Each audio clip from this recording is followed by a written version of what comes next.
Maravilha. Estamos ao vivo novamente. Após alguns problemas aí, a gente conseguiu voltar, pedimos perdão a todo mundo que veio e que não conseguiu ver, né? A gente teve problemas técnicos que acabam acontecendo nessa situação da gente apresentar um programa online, né? Então a gente pede perdão por isso. Mas lembrando, continuem aqui conosco, enviem seus comentários, mandem suas perguntas para o Luiz Arnaldo ao longo do programa. Como eu disse no outro vídeo que não ficou valendo, a gente vai sortear um DVD, que é uma cortesia do Luiz, do curta-metragem dele, Pássaros Andarilhos e Bois Voadores.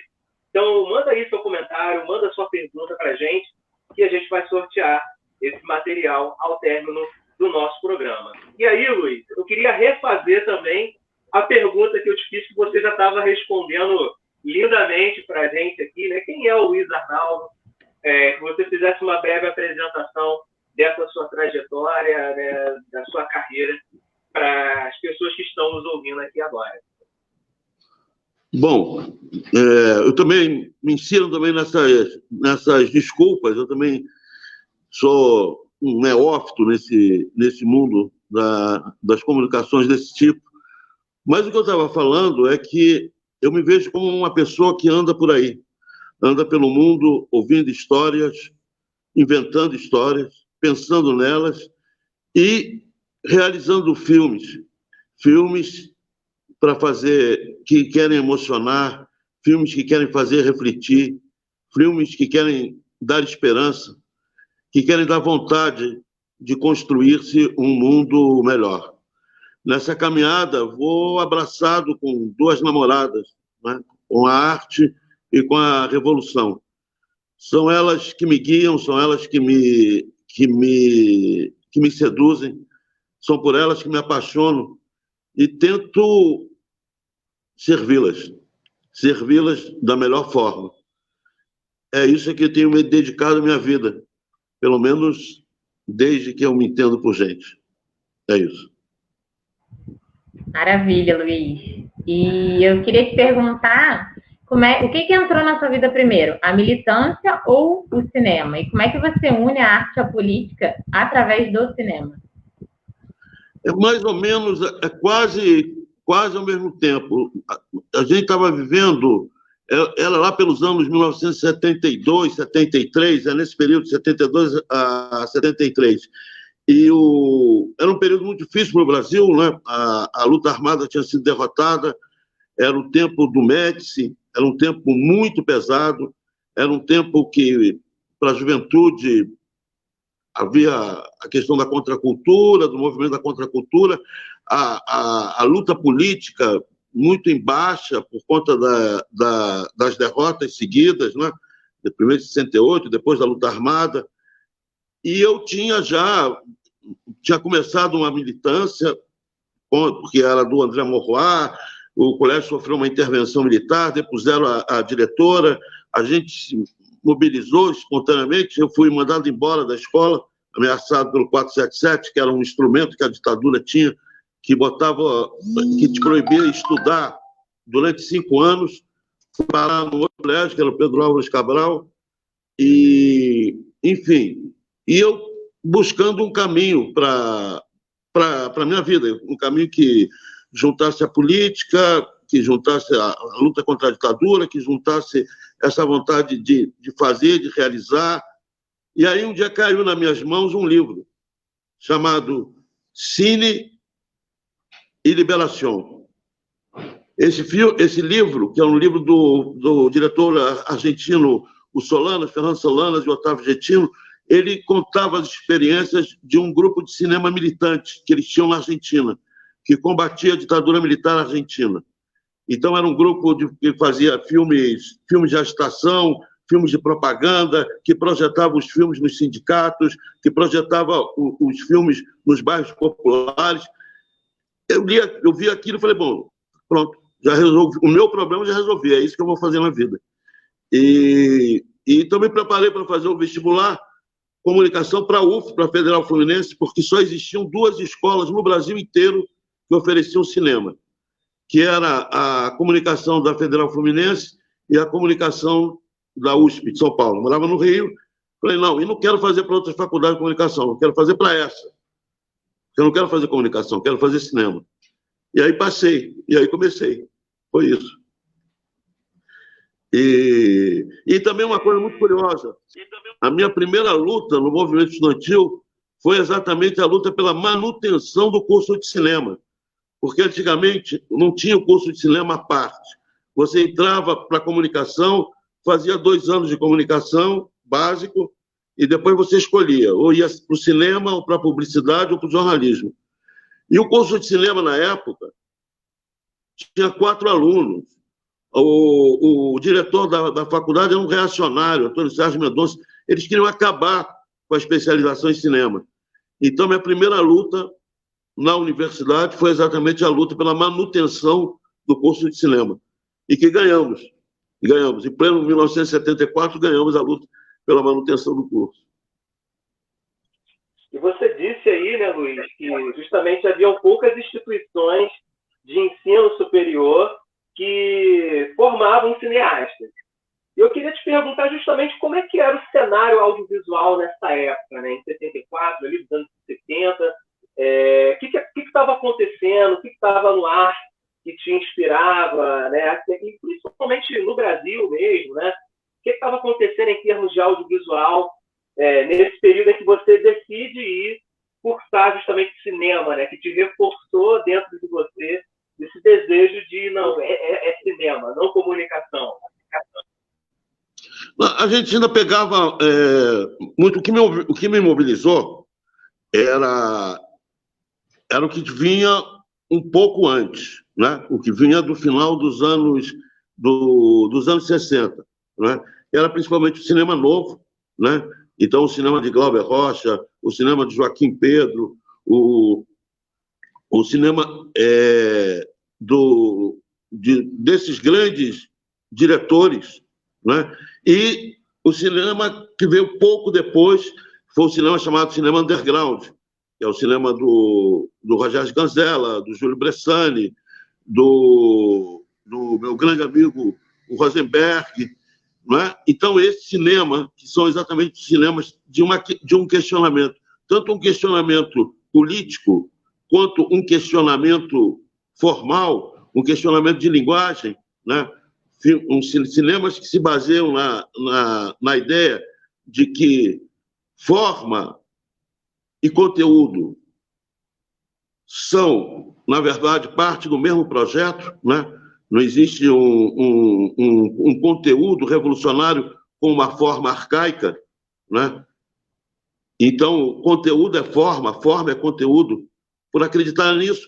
Então, mobilizado por esses cinemas que vinham do final da década de 60 e que foram momentos de grande criatividade do cinema brasileiro.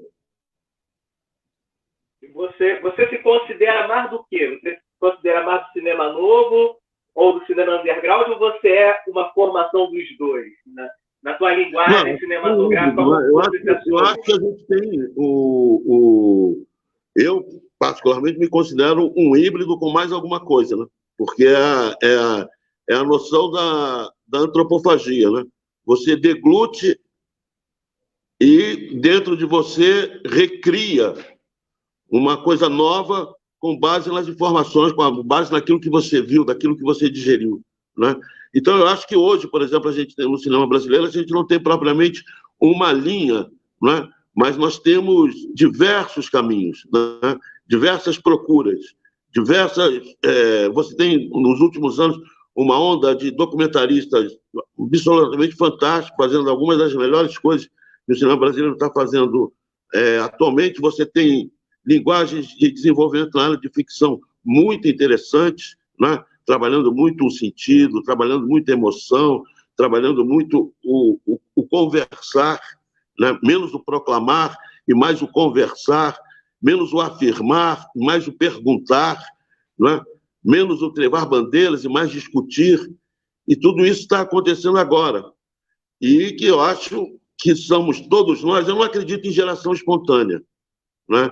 Tem uma coisa, por exemplo, da geração atual que está fazendo, que ingressa no cinema por uma outra via, que ingressa pelo cinema, pelo YouTube, que ingressa no cinema pelo celular, que ingressa no cinema por outros caminhos, dos quais eu segui, e que eu sempre digo uma coisa para essa geração: tudo ótimo, mas assistam filmes, vejam filmes, aprendam a história do cinema, descubram quem foi Eisenstein, descubram quem foi Orson Welles, descubram quem foi Glauber Rocha, descubram quem são os diretores que deram carne, que estruturaram isso, que se chama a linguagem do cinema. Assistam Carl Dreyer, assistam o Mário Peixoto, do Limite, no brasileiro. Eu acho que isso é fundamental. Conhecer, formar, porque nós somos... Ninguém se cria dentro de tubo de ensaio. Nós somos aquilo que nós lemos, aquilo que nós vimos e a nossa reflexão em cima disso. Luiz, e como é que surgiu a ideia do documentário Depois do Vendaval, né, que fala sobre ditadura militar? E, assim, o objetivo desse documentário que vocês queriam passar? Olha, a história do Depois do Vendaval é uma história linda e talvez una tudo isso que a gente está falando. O ano era 1978, eu estava saindo da prisão, tinha sido preso no processo do MEP, estava saindo, ainda ia enfrentar a prisão de novo, porque ainda ia ser julgado, mas ia ser julgado em liberdade. Aqui no Rio, você tinha a Corsina. A Corsina era a cooperativa dos realizadores independentes, principalmente o pessoal que trabalhava com curta-metragem, que lutava pelos direitos da exibição do curta no circuito de cinema comercial e produzindo coisas interessantíssimas. E dois desses meus companheiros da Corsina, que eu conheci na Corsina, Zé Carlos Asberg e o Sérgio Pel, e nós estamos sentindo o chão do Brasil tremer, né? Porque estava começando as greves do ABC, o mundo estava mudando, e a gente teve essa percepção, outros cineastas também tiveram, e nós nos juntamos de uma forma, aquele negócio, junta quem tem a câmera, quem tem negativo, junta aqui, aquela velha Brasília amarela, nos juntamos com mais outros amigos e vamos embora, vamos para São Bernardo, vamos filmar. E daí vamos construindo a história, vamos filmar São Bernardo, depois aqui no Rio vai ter o primeiro 1º de maio, aberto desde 1964, o Campo de Olaria, vamos filmar São Bernardo, vamos filmar Olaria. Daqui a pouco vai estar começando a greve dos metalúrgicos de Niterói, vamos filmar. E daqui a pouco nós vamos ter a segunda greve do ABC, solidariedade nos metalúrgicos do Rio, vamos ter a campanha da anistia, vamos ter o congresso de fundação da UNE, vamos para Salvador, do jeito que dá, vamos filmar. Então, essa noção de que as coisas estavam se transformando no Brasil e essa necessidade de documentar, de registrar, de ouvir, nós filmamos horas. E depois a vida nos dispersou. Foi feito um curta-metragem, que o Sérgio Pel foi fundamental nisso, que foi o ABC Brasil, só que o ABC Brasil estava contando a história do ABC, da greve do ABC. Depois a vida nos separou, fui para Belém, Zé foi para a Inglaterra, o Sérgio ficou por aqui, e mais ou menos há 5 anos atrás a gente começou a discutir a história de fazer o filme. Porque sempre no início a história era fazer um longa-metragem. E como é que vai fazer? Aí a gente teve a ideia, não, vamos ouvir as pessoas que participaram daquela época. Vamos saber como foi esse caminho, quais foram os sonhos que se mantiveram, o que ficou pela jornada, o que continua. Tanto pessoas anônimas, que continuaram a anonimar, como pessoas que se tornaram famosas. Então, nós fomos do Lula e o Djalma Bom, a Maria Inês, dos metalúrgicos aqui do Rio, ao Nivaldo, dos metalúrgicos de Niterói, ao Washington e ao Zé Carlos, dos metalúrgicos do Rio, e fomos a Iná, do Movimento pela Anistia, ouvimos Vladimir, no movimento estudantil, ouvimos o Silas, que era o presidente do DCE da UF na época, ouvimos um companheiro que era o presidente do DCE da PUC, o Aloísio, que era o presidente do DCE da PUC, onde teve aqueles primeiros grandes atos do Rio, e fomos. Bom, acabou o dinheiro de novo. O que é que nós vamos fazer? Aí nós conseguimos formatar a ideia. Como é que a gente vai formatar isso? Falei, olha, vamos fazer uma coisa de episódios, porque nós temos os 3 grandes movimentos, conversando com o Zé falando também, os 3 grandes movimentos. Nós temos, aqui no Rio, nós temos o movimento dos trabalhadores, foram as greves, o movimento pela anistia e o movimento estudantil. Os 3 cavalos de batalha que se bateram contra a ditadura e que apressaram a volta da democracia. Aí conseguimos a parceria do Canal Brasil, que entrou nessa parceria, o Canal Brasil, de fazer uma série de 3 episódios, um episódio sobre a luta dos trabalhadores, outro sobre o movimento estudantil e outro sobre a campanha pela anistia. Aí fizemos, foi ao ar em 2018, final de 2018, e daí nós gostamos tanto, falando, agora vamos fazer um longa, porque tanto eu, o Zé, Asbeg e o Pel, nós viemos do cinema, né? Está ótimo que o filme está na televisão, está ótimo que o filme está nas redes sociais, está ótimo que... Mas se não tiver no cinema, um espaço grande, onde você assiste coletivamente, você não assiste com a sua família, com a sua namorada, você assiste coletivamente, você mergulha no escuro, né? Você tem um banho de imersão, não está completo. Então, nós fizemos essa campanha, íamos lançar o longa, veio a pandemia, estamos esperando ela terminar para lançá-lo nos cinemas, né? A repercussão tem sido ótima, né?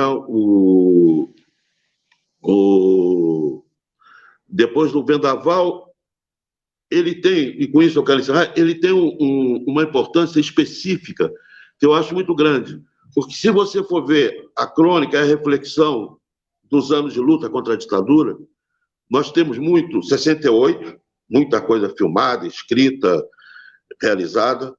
Nós temos o período da luta armada, também muita coisa escrita, muitos personagens. E depois nós vamos ter já o começo com o ABC. E o que ficou no meio? Porque não existe geração espontânea. E a luta da resistência, que foi sendo longamente construída nesses anos, dentro das fábricas, as oposições sindicais, os comitês de fábrica, as comissões estudantis ProUni, o início da reunião das famílias com presos políticos, de mães, de irmãs, de namoradas. Essa história não está contada. Então, o Depois do Vendaval tem essa importância de contar uma página fundamental da resistência brasileira que ainda não estava devidamente conversada. É isso. E vocês tiveram um projeto que chegou a passar em alguns sindicatos?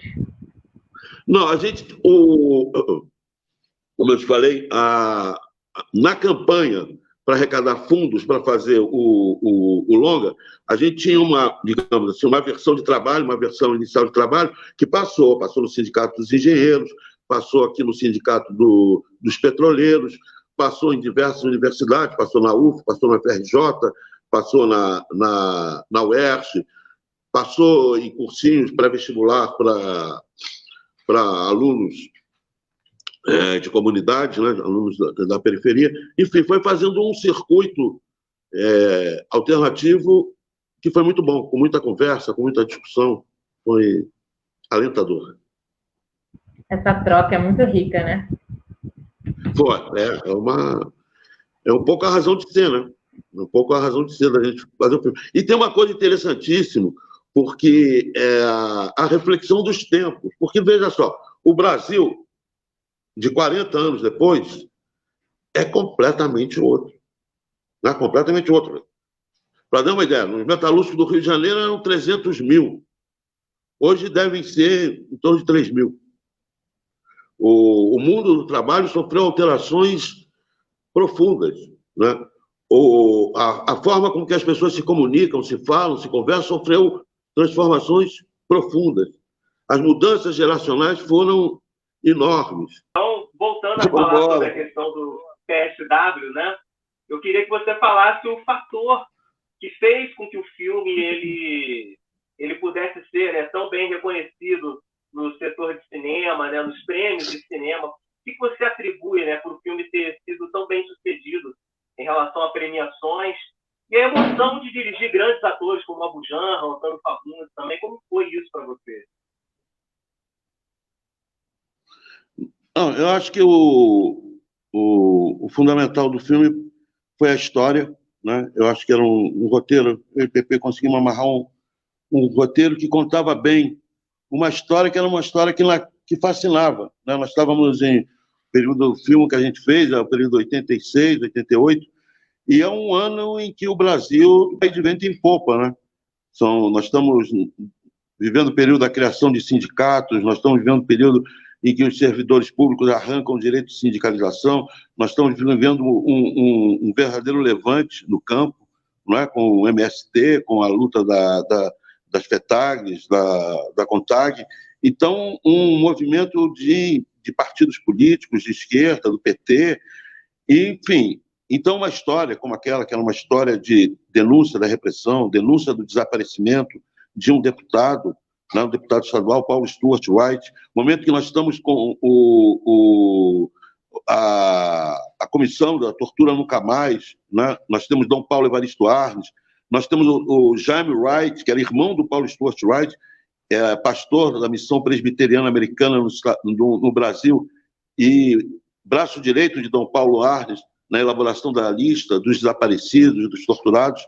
Então, uma boa história, falando de um tema tão importante, mobilizou atores e atrizes de grande talento, como Fagundes, como Antônio Abu Janra, como Renato Borg, como Maria Padilha, como Paulinho Mosca. E eu acho essa energia se transformou realmente num filme de pegada, num filme de impacto, um filme capaz de emocionar, um filme capaz de fazer pensar. E para a gente, tanto para mim, como acredito para o PP também, bom, você trabalha com Fagundes, você trabalha com Borg, trabalha com Abu Janra, você sabe o que quer e sabe principalmente o que você quer aprender, né? Você sabe o filme que você quer fazer e sabe que para fazer o filme que você quer fazer, você tem que aprender com esses mestres. E aproveitar que eles estavam completamente mobilizados pelo filme. Houve uma sinergia e que eu acho que redundou no PSW. Um filme que a gente tem orgulho de ter feito. A gente agora vai falar um pouquinho que você produziu algumas séries e filmes falando do contexto da Amazônia, né? E a gente sabe que agora, ainda mais diante desse cenário que a gente está vivendo, a gente precisa lutar, a gente precisa preservar, né, os povos indígenas e a Amazônia, né, o ecossistema, o ambiente. Então, assim, eu até vi que vocês estão articulando, né, vai ter uma Assembleia Mundial pela Amazônia, um evento que vai acontecer, acho que é se eu estiver errado, você me corrija, nos dias 18 e 19 de julho. Então, eu queria ver como é que é essa articulação, né, o que vocês estão fazendo, além dessas produções que você falou, ajuda as pessoas a refletirem, a debaterem sobre isso, e o que a gente também pode agregar nessa causa. Bom, eu cheguei na Amazônia em 96, e de lá tomei açaí e fiquei. A Amazônia vive hoje uma situação dramática, né? Quer dizer, historicamente vem sendo violado, os povos indígenas, os povos ribeirinhos, os quilombolas, são vítimas de campanhas de cerco, aniquilamento, de destruição, são mestres na sobrevivência, né? Tem um sertanista que tem uma frase que eu acho ótima, que ele diz: se cair uma bomba atômica no Brasil, o sobrevivente pode ter certeza, vai ser um índio. que eles são os campeões mundiais na arte de sobreviver. E que é verdade. No meu cinema, eu sempre, e já de uns anos para cá, né, eu faço filmes que são sobre trabalhadores indígenas e negros. E um dia eu me perguntei, mas por quê? Porque eu acho que as melhores histórias estão ali. As melhores histórias do Brasil estão aí, estão nesse meio. É aí que eu me sinto bem, aí que eu me sinto, que eu ouço histórias que me encantam, e que eu busco e que vou tentando fazer com que elas se transformem em cinema, e de cinema se transformem em outra coisa. Então, por exemplo, com Célia Maracajá, minha companheira, nós fizemos em 2017 o Aikewara, A Ressurreição de um Povo, que conta a história do povo Aikewara, um povo do sul do Pará, e que viveu, entre as suas sagas, o destino terrível. Eles foram ocupados pelo exército brasileiro durante a guerrilha do Araguaia. O exército supunha que eles fossem aliados dos guerrilheiros e submeteu-os a uma ocupação que praticamente um ano, que praticamente destroçou. E eles foram capazes de se recuperar. Eles foram capazes de retornar. E nós acompanhamos, o filme acompanhou. Quando a gente começou a filmar, tinham 2 aldeias, Aikewara. Quando a gente terminou, tinham 7. E eles hoje são um povo, já tem mais de 500 Aikewaras, né? Eles chegaram a ser 33 no início da década, no final dos anos 60. Então, tivemos uma minissérie de ficção magnífica, chamada Diários da Floresta. Diários da Floresta, baseado num livro homônimo da antropóloga Betty Mindlin, que no final dos anos 70, é uma história fantástica, uma antropóloga que no final dos anos 70 tem contato com o povo paitera, um povo recém-contactado, e que vai sendo tragada pela cosmovisão, pelas lutas, pela forma de viver, pelo modo de viver, pelo bem viver desse povo, que também, ao mesmo tempo, é um povo que está sendo tragado por um mundo que é o Ocidente, né? Que faz presente através das invasões de terras, faz presente através dos pastores protestantes, né? E é uma encruzilhada de destinos. Nós fizemos essa série com Rita Carelli, uma atriz monumental de São Paulo, com Uraã Suruí e Chamuai Suruí, 2 indígenas paiter que vieram de Rondônia, que tiveram sua primeira experiência como atores e foram magníficos, com outros povos indígenas vivendo os paiter. Nós tivemos no filme Aikewaras, nós tivemos Assurinis, nós tivemos Cambebas, nós tivemos o povo do Marajó, e tivemos atores e atrizes de Belém, magníficos. No final de contas, tudo índio, né? E como diz o Viveira de Castro, no Brasil só não é índio quem não quer, né? Você não tem que dizer eu sou índio, tem que dizer não sou, tem que dizer não sou, não quero ser, para poder não ser, né? Porque senão todos nós somos.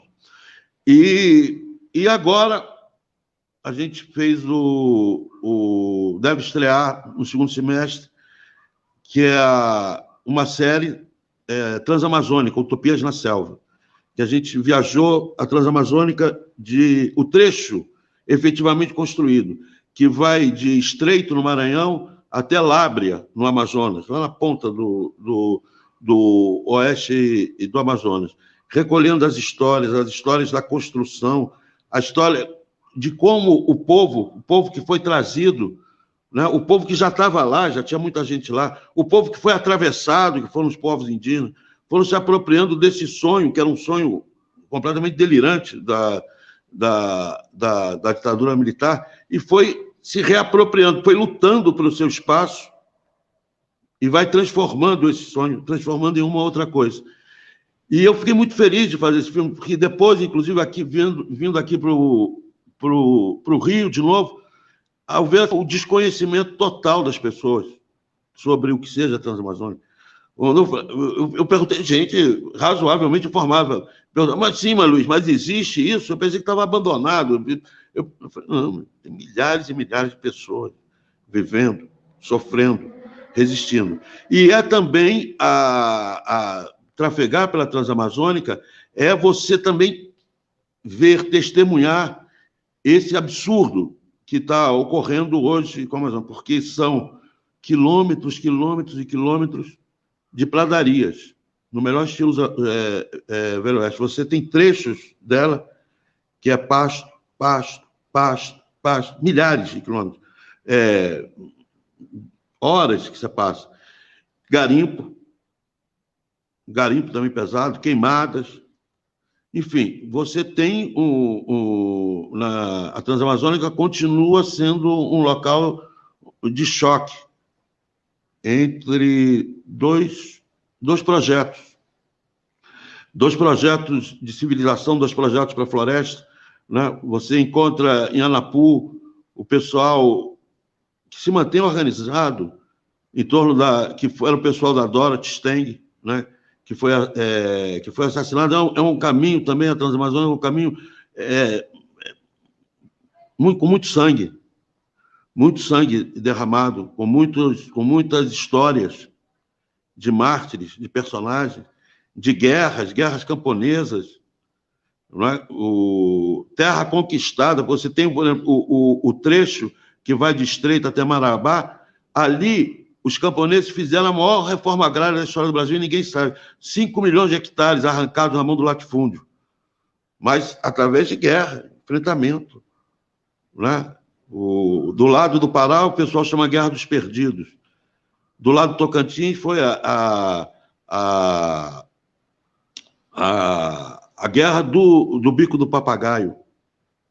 Né? Então, recuperar essas histórias, recuperar esses personagens, encontrar pessoas fantásticas. Né?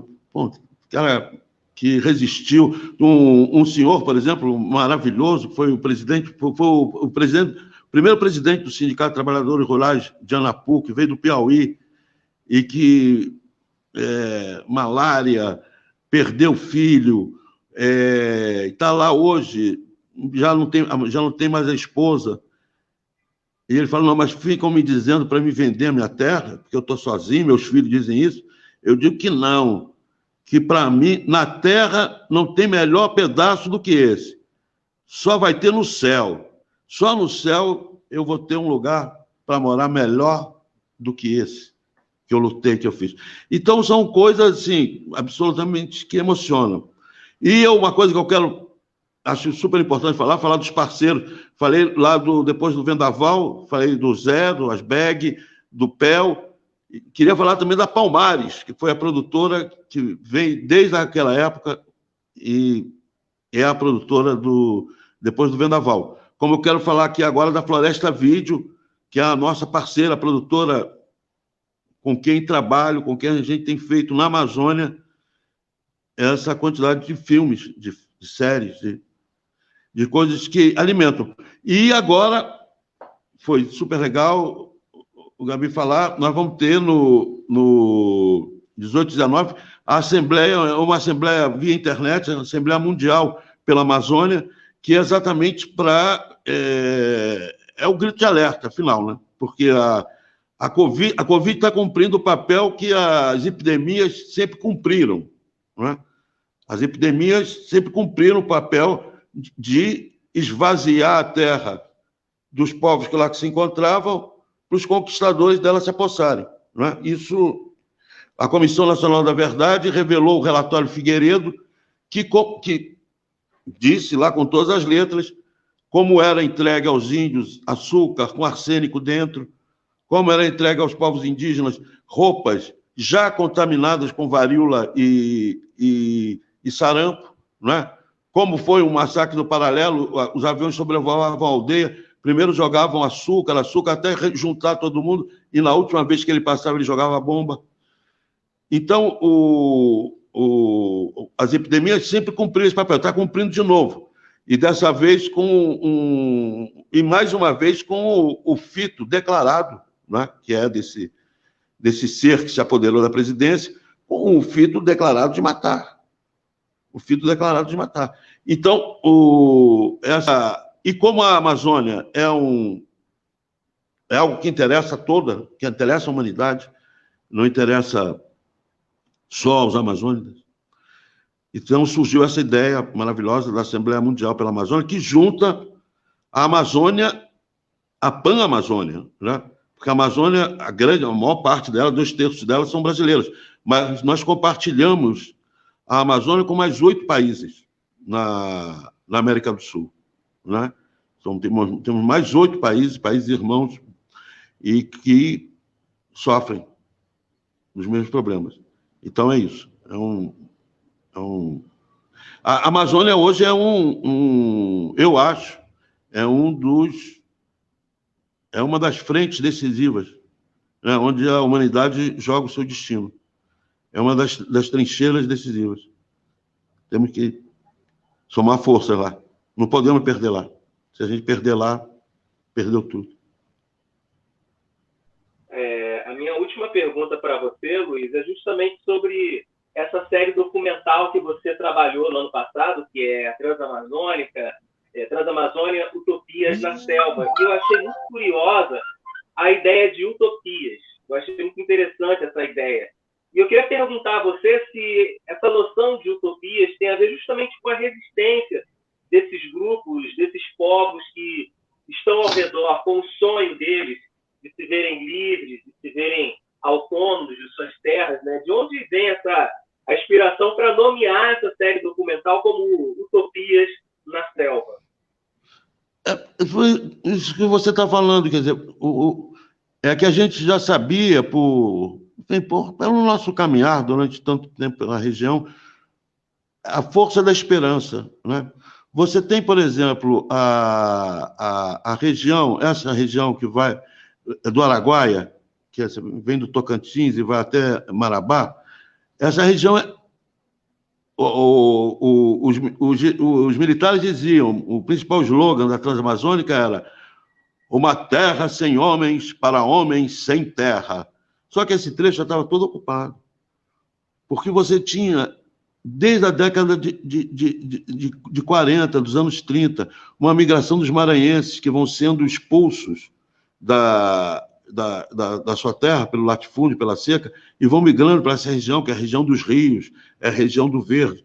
Padre Cícero falava as bandeiras verdes e animava. Então havia toda uma questão de uma esperança de chegar na terra, na terra das águas, né? Na terra do verde, na terra fértil. É esse também a mesma coisa que fazem com que as pessoas saiam, e você vai recolhendo histórias de gente que saiu do Espírito Santo, gente que saiu de Minas Gerais, gente que saiu do Rio Grande do Sul, gente que saiu do Paraná, que saiu de Santa Catarina, alguns levados pelo governo, outros por seus próprios meios, a vontade de uma terra nova, né? Quer dizer, o mito da terra nova, né? do reconstruir a vida, uma coisa que tem uma força muito grande. E você sabe o seguinte, 75% dos que migraram para a Transamazônica, naquela época, na migração oficial, dos anos 70, né, vamos supor, dos anos 70 a 74, 75% voltaram. Não aguentaram, porque era malária que dava. Só indo lá para você ver. Não tinha estrada, você andar a pé, remédio, não tinha nada. As pessoas eram jogadas no meio da mata. Eu falava, ó, isso aqui é o seu terreno, está aqui. Então, vai lá, desmata e vai se virando. E as pessoas foram... E quem ficou tem um amor enorme ao que fez, ao que construiu. Quem lutou, você teve luta organizada para a Transamazônica não ser abandonada. Você teve luta organizada pela luz elétrica. Você teve luta, como tem até hoje, porque ela só tem uma parte dela asfaltada, pelo asfalto. E você teve a luta dos povos indígenas, que foram atravessados por essa estrada e que lutam até hoje manter o seu território, mesmo com a estrada no meio, um episódio muito particular. Mas, enfim, as pessoas investiram muito, investiram no seu sonho, investiram na sua capacidade de sonhar. Tem coisas fantásticas, por exemplo, tem uma família que a gente conheceu, maravilhosa, são os cacau, pessoal que planta cacau, a região do cacau, tem uma região da Transamazônica, que é a região do cacau, e que é uma região próspera, e é muito legal, que é uma região de pequena propriedade, porque na Transamazônica o latifúndio é gado. O cacau ficou para o pequeno e médio proprietário. Agora, você pode imaginar, a família veio de Santa Catarina, eles falavam alemão. Eles não falavam português. E aí você imagina em 72, 73, uma família vindo de Santa Catarina, falando alemão, se internando na Amazônia para começar uma vida nova. É um aprendizado, inclusive um aprendizado de Brasil, eles falam, e hoje eles estão bem lá, trabalham, são pessoas conscientes, inclusive tem vereadores do PT, é uma coisa muito bonita, você passa a realmente a confiar e acreditar na esperança, e na utopia, né? Maravilha, Luiz. A gente agora vai para a pergunta do público. A gente vai só reduzir um pouquinho, né, por conta desses probleminhas que a gente teve. Uhum. Mas, na verdade, a gente tem uma pergunta de... Dá para colocar aqui, Érico?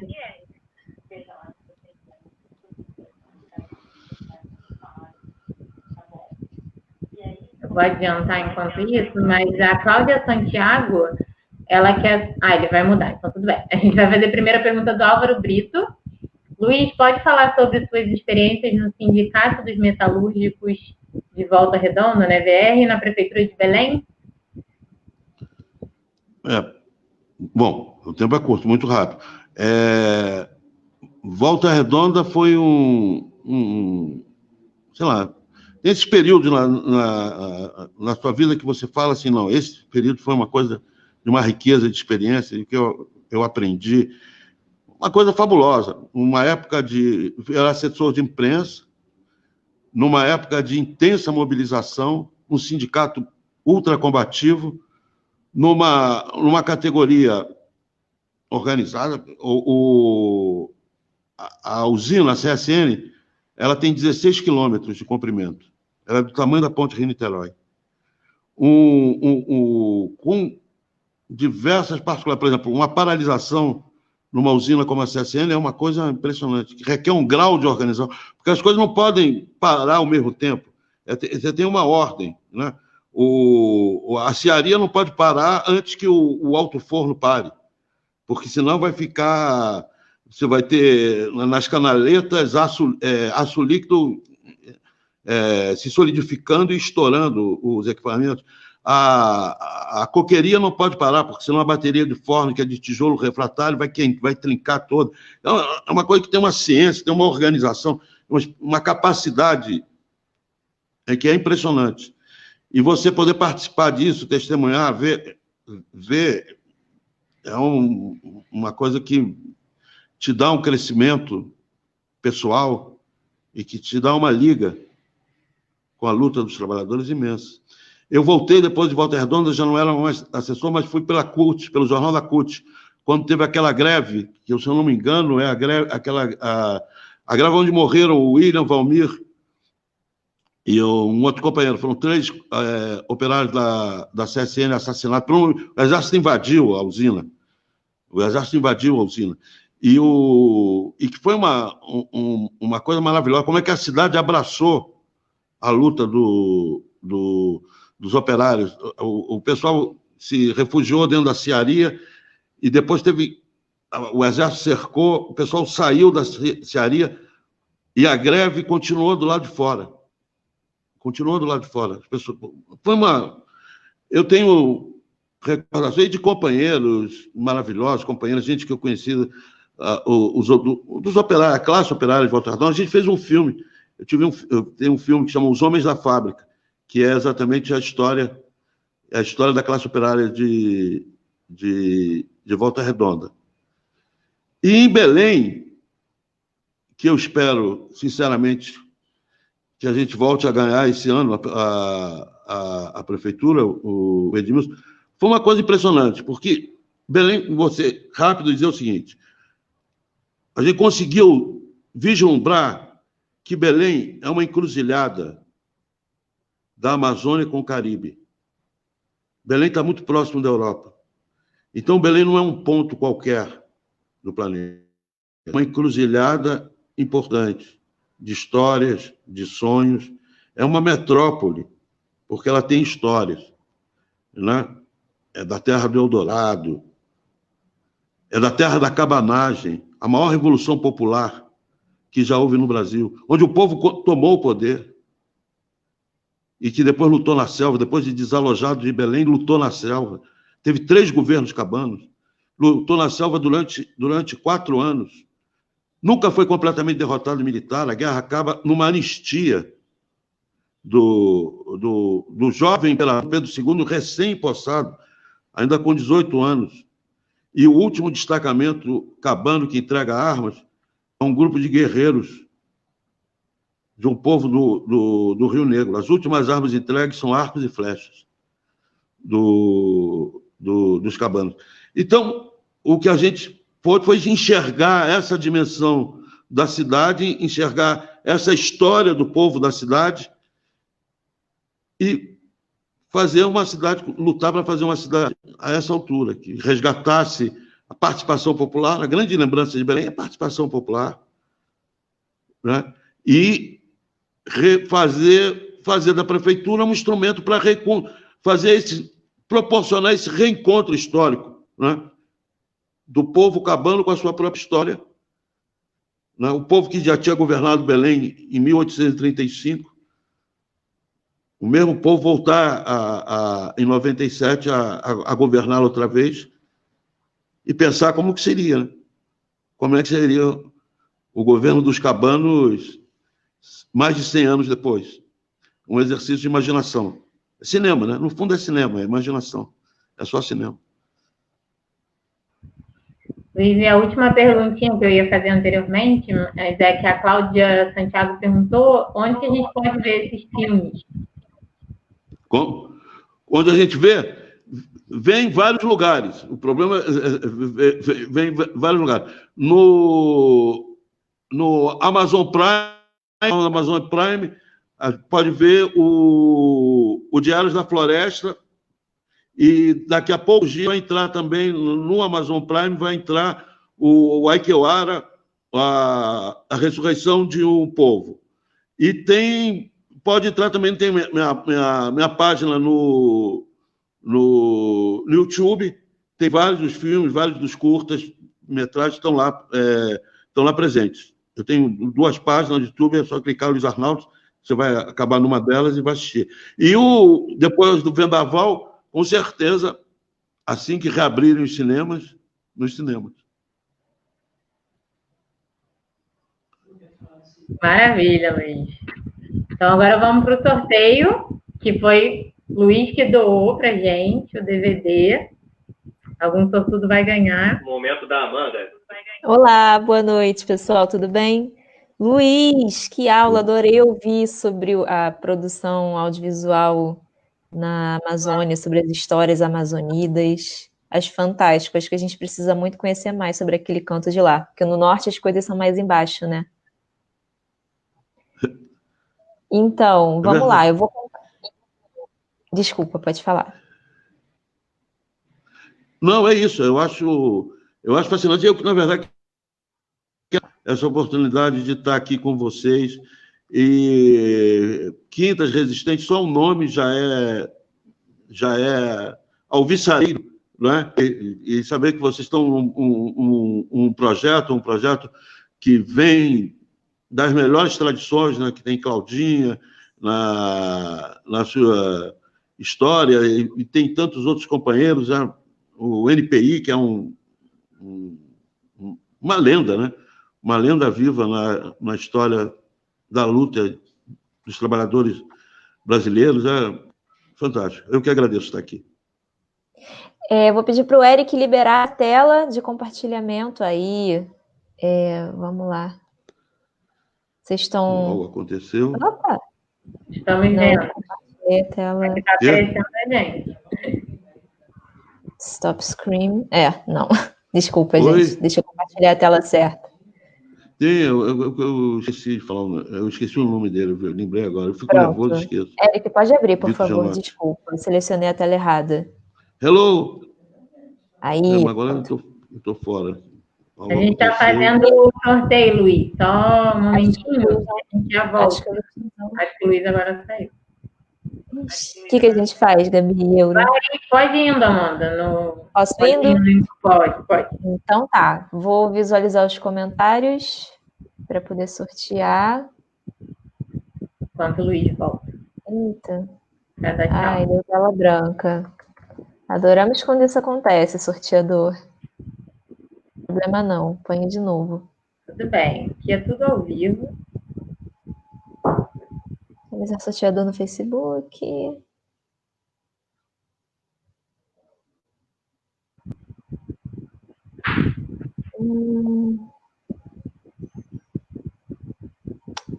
Ele não quer. Só o Brasil inteiro participando.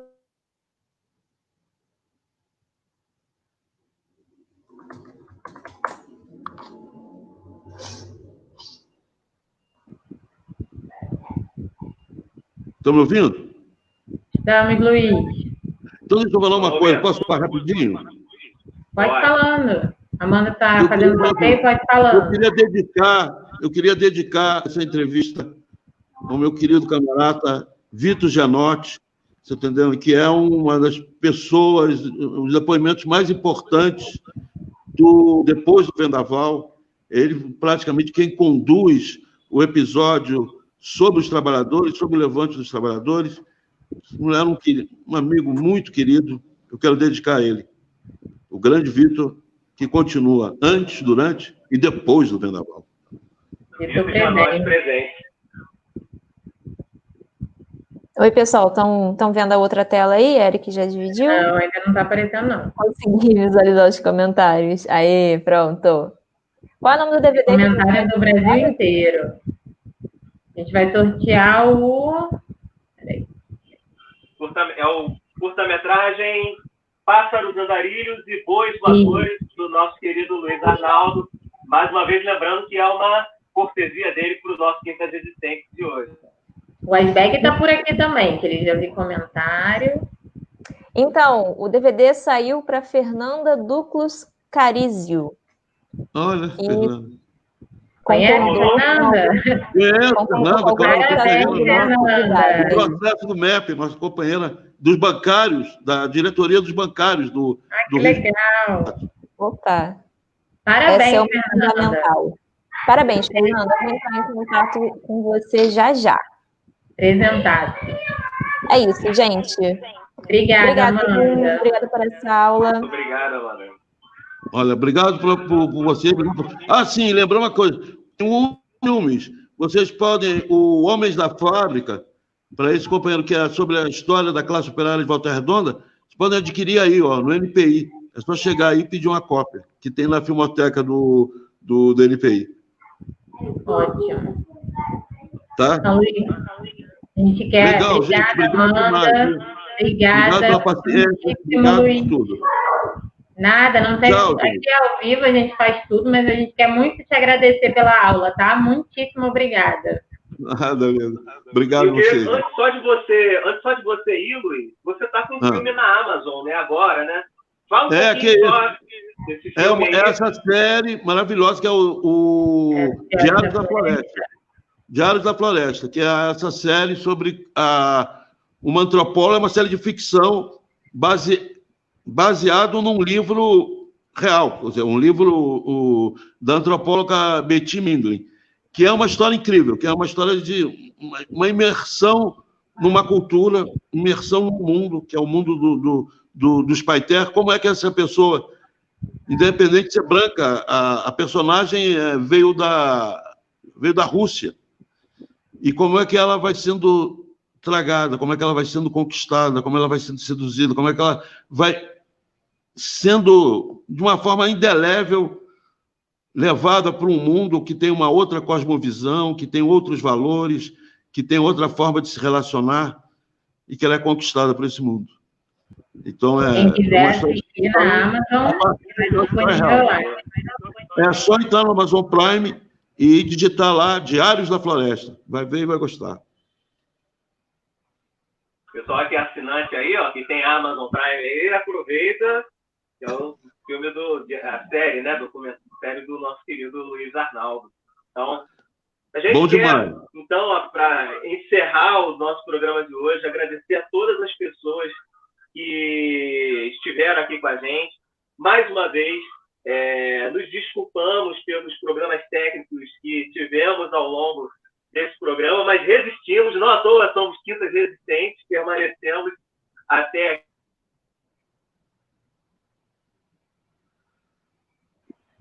Acho que agora tivemos um probleminha com o do euro, mas tudo bem. Está acabando, né? Já está acabando, a gente quer agradecer. Obrigada, Luiz. Quem quiser acompanhar os outros programas, é só clicar lá, nucleopiratininga.org.br/quintas resistentes. A gente vai deixar o programa de hoje, os programas anteriores. Quero agradecer também a Fundação Rosa Luxemburgo, que são nossos apoiadores nessa edição. E no próximo programa, a gente vai ter aqui o convidado, que vai ser o advogado Carlos Augusto Marighella, que é o filho do Marighella. Então, fiquem ligados nas nossas redes. Obrigada a todos pela participação. Até semana que vem. Um beijo. Tchau. Tchau, Luiz. Tchau.